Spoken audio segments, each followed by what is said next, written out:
News 18 വാർത്തയെ തുടർന്നാണ് സർക്കാർ അന്വേഷണത്തിന് ഉത്തരവിട്ടിരിക്കുന്നത്. ഡിവൈഎസ്പി റാങ്കിൽ കുറയാത്തൊരു ഉദ്യോഗസ്ഥൻ അന്വേഷിക്കണമെന്നാണ് ഉത്തരവിൽ പറയുന്നത്. എങ്ങനെയാണ് ബിജു രാധാകൃഷ്ണൻ ഈ തട്ടിപ്പ് നടത്തിയത്?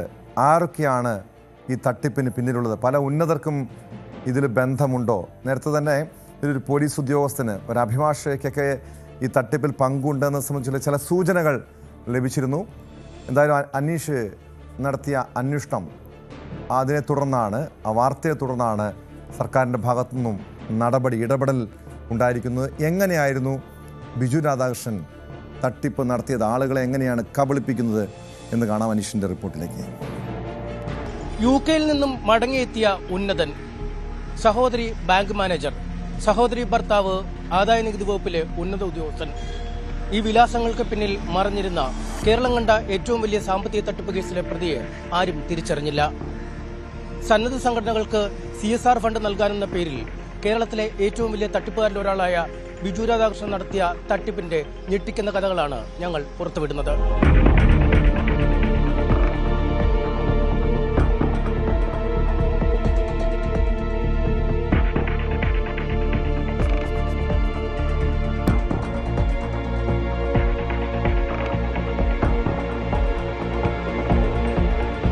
കേരളം കണ്ട ഏറ്റവും വലിയ സാമ്പത്തിക തട്ടിപ്പായ സോളാർ കേസിലെ മുഖ്യപ്രതി എവിടെന്ന അന്വേഷണമാണ് ഞങ്ങളെ കൊച്ചി കാക്കനാടുള്ള മെറിഡിയൻ എന്ന സ്ഥാപനത്തിലെത്തിച്ചത്.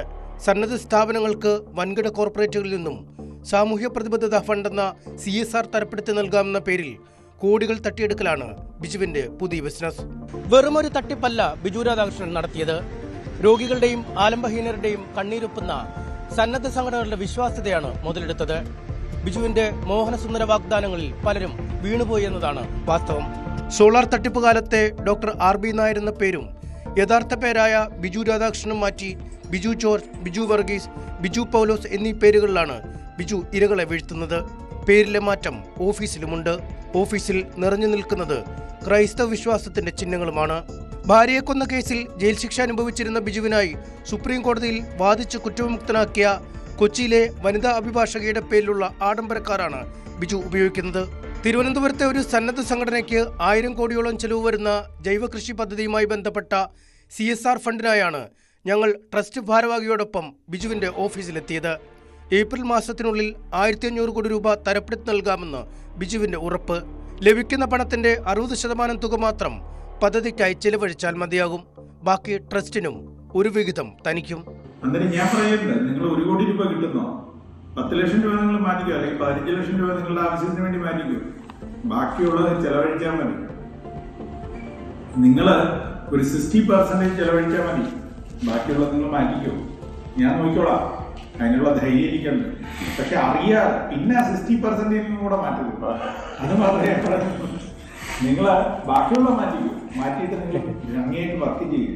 അമൃതാനന്ദമയി മഠം അടുത്തിടെ ഉത്തർപ്രദേശിലെ ഫരീദാബാദിൽ ആരംഭിച്ച ആശുപത്രിക്ക് പണം ലഭ്യമാക്കിയത് താനാണ്.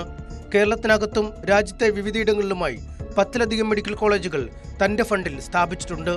കാരണം മെഡിക്കൽ കോളേജ് ആണെങ്കിൽ 1500 കോടി രൂപ ക്ലെയിം ചെയ്യാം, അല്ലെങ്കിൽ 1000 കോടി രൂപ ക്ലെയിം ചെയ്യാം. ഒരു ഹൗസിംഗ് ഡെവലപ്മെന്റ് പ്രോജക്റ്റ് നമുക്ക് 1000 കോടി രൂപ കൊടുക്കാൻ പറ്റുള്ളൂ. അന്നേരം അതിൽ നമുക്ക് കുറയും. കാരണം നമുക്കതിൽ ബ്രേക്കപ്പ് ചെയ്യാൻ പറ്റുന്ന ഒരു 40%, 30% ആണെങ്കിൽ മെഡിക്കൽ കോളേജിൽ 50% ബ്രേക്കപ്പ് ചെയ്യാം. അന്നേരം 1500 കോടി രൂപയാണ് ഒരു പ്രൊജക്ട് കോസ്റ്റ്. സാധാരണ അമൃത ഫരീദാബാദ് ഞാൻ ചെയ്തു തീർത്തപ്പം ടോട്ടൽ പ്രൊജക്ട് കോസ്റ്റ് മാത്രം 4700 കോടി രൂപ വന്നു. പുതിയ അമൃതയുടെ എന്റെ പ്രൊജക്ട് ആണല്ലേ. 2800 ബെഡാണ് പ്രോജക്റ്റ്. കർണാടകത്തിൽ നിരവധി ഗ്രാമങ്ങളെയാണ് താൻ ദത്തെടുത്ത് വികസന പാതയിലേക്ക് എത്തിച്ചിരിക്കുന്നത്. 3000 പശുക്കളെ വളർത്തുന്ന ഗോശാല നടത്തുന്നു. ലിറ്റർ 1-ന് 1500 രൂപ നിരക്കിൽ ഗോമൂത്രം വിദേശത്തേക്ക് കയറ്റി അയക്കുന്നു. ഒരു വില്ലേജ് അഡോപ്റ്റ് ചെയ്തിട്ട് പറഞ്ഞതേ ഉള്ളൂ. മാഗഡി എന്ന് പറഞ്ഞൊരു വില്ലേജ് കർണാടക മൊത്തം അഡോപ്റ്റ് ചെയ്ത് ഞങ്ങൾ 200 വീടാണ് സാങ്ഷൻ ചെയ്ത് ഫണ്ട് കൊടുത്തു. ഫണ്ട് ട്രാൻസ്ഫർ ആയി, വർക്ക് സ്റ്റാർട്ടായി. അന്നേരം അത് ഒന്ന് വെരിഫൈ ചെയ്തു. അത് കഴിഞ്ഞിട്ട് ബന്ദിപ്പൂർ, അതും ട്രൈബൽ വില്ലേജാണ്, അത് ഞങ്ങൾ ഏറ്റെടുത്തു. അതിൽ മേൽക്കാമനഹള്ളി എന്ന് പറഞ്ഞൊരു വില്ലേജ് കംപ്ലീറ്റ് ഏറ്റെടുത്തു. ആദിവാസി മേഖലയിലെ സംസ്ഥാന സർക്കാർ പദ്ധതികൾക്ക് ഫണ്ട് ചെയ്യുന്നതും തന്റെ സ്ഥാപനമാണ്. ആദിവാസി മേഖലയിൽ നിന്നും IAS നേടിയ ശ്രീധന്യടക്കം നിരവധി പേർക്ക് ജോലി നേടാൻ സഹായിച്ചു. ഈ ഗ്രൂപ്പിൽപ്പെട്ടാണ് ശ്രീധന്യ സുരേഷൊക്കെ.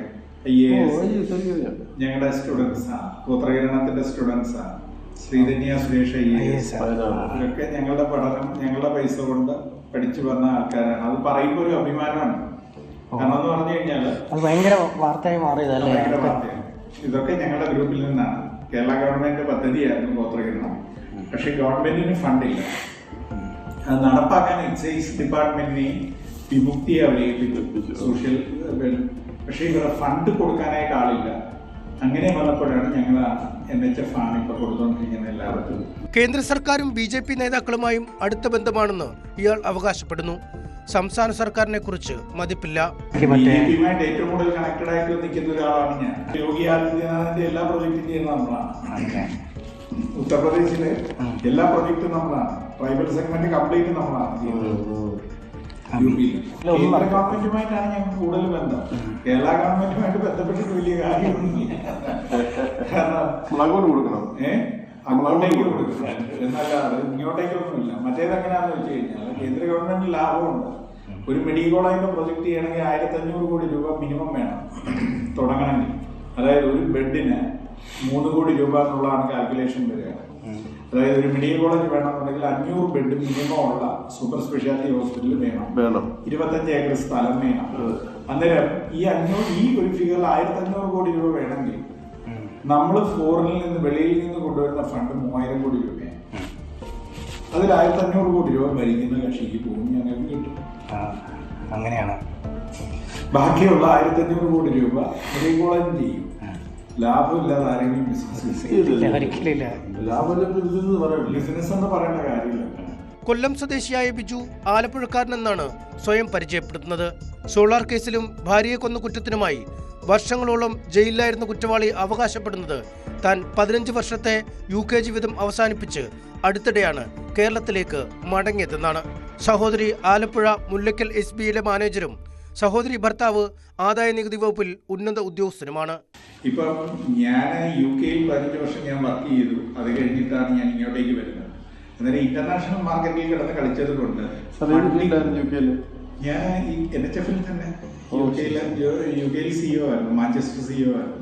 അത് കഴിഞ്ഞിട്ടാണ് ഇങ്ങോട്ട് വന്നത്. ഇതിപ്പോ സൗത്ത് CEO ആണ് ഞാൻ. ഇതിന്റെ 4 സ്റ്റേറ്റിന്റെ ചാർജ് ഉണ്ട്. കർണാടക, ആന്ധ്ര, തമിഴ്നാട്, കേരളം 4 ഞാൻ ഡീൽ ചെയ്യുന്നു.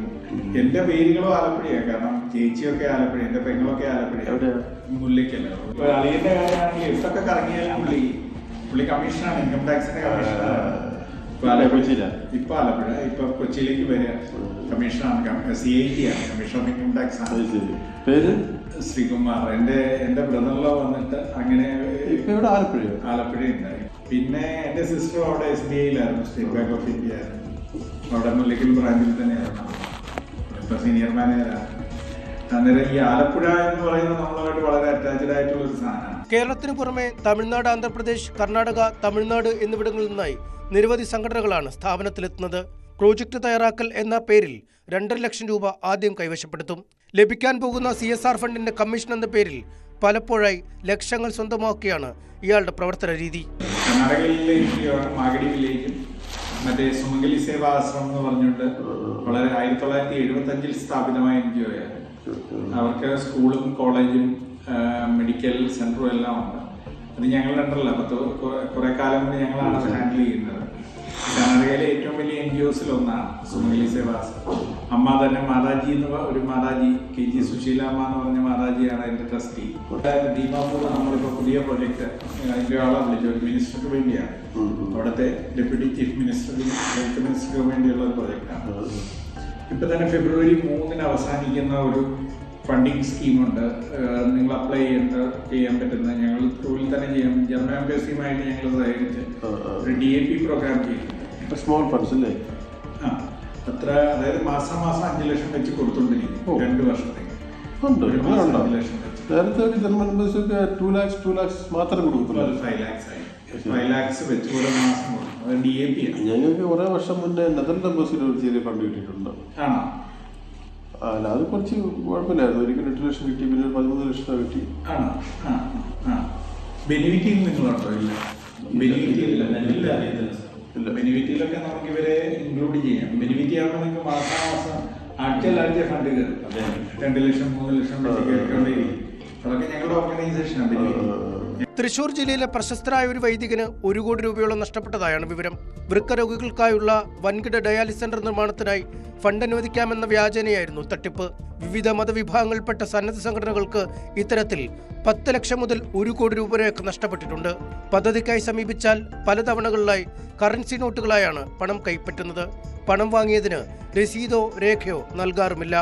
രേഖകളില്ലാതെ പണം കൈമാറിയതിനാൽ രേഖാമൂലം പരാതി നൽകാനാവാത്ത അവസ്ഥയിലാണ് ബിജുവുമായി ഇടപാട് നടത്തിയ സംഘടനകൾ. കോടികളുടെ CSR ലഭിക്കുമെന്ന പ്രതീക്ഷയിൽ കള്ളപ്പണം വെളുപ്പിക്കാൻ പണം നൽകിയവരും തട്ടിപ്പിനിരയായവരിൽ ഉണ്ട്.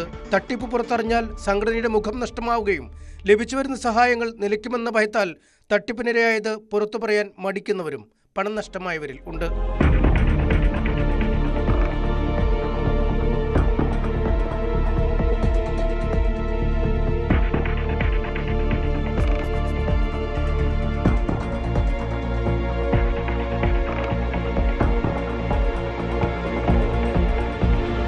തട്ടിപ്പിനിരയായവർ നിയമത്തിന് മുന്നിൽ വരാൻ ഭയക്കുകയാണ്. നൽകിയ പണത്തിന് രേഖകളില്ല. പരാതി പുറത്തു നൽകിയാൽ കള്ളപ്പണം വെളുപ്പിച്ചെന്ന പേരുദോഷം വേറെ. ഈ നിശബ്ദതയാണ് ഇത്തരം തട്ടിപ്പുകാർക്ക് വളമാകുന്നത്. ഇനി നടപടിയെടുക്കേണ്ടത് സർക്കാരാണ്. കൊച്ചിയിൽ നിന്നും MS അനീഷ് കുമാർ, ന്യൂസ് 18. അനീഷ് കുമാറിലേക്ക്. അനീഷ്, കൂടുതൽ വാർത്തകൾക്ക് news 18 Keralam YouTube channel subscribe ചെയ്യുക.